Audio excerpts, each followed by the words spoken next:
Welcome to টুকিটাকি রান্নাবাটি। আজকে recipe চিংড়ি মাছ দিয়ে মানকচুর তরকারি। মানকচুর তরকারি সে আবার কি, বিশ্বাস করো ফার্স্ট টাইম আমিও শুনে এটাই ভেবেছিলাম, কিন্তু আমার কাকিমাদের এই রেসিপিটা আমি ট্রাই করে দেখলাম, ভালো লাগলো, তাই তোমাদের সাথে শেয়ার করলাম।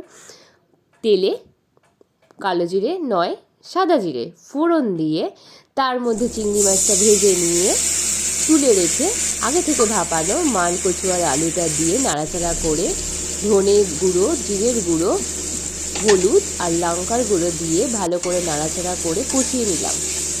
ভালো করে কষাতে হবে, পরিমাণ মতো জল লাগলে পরিমাণ মতো জল দিতে হবে। খুব ভালো করে কষিয়ে নিয়ে আমি চিংড়ি মাছটা দিয়ে দেব।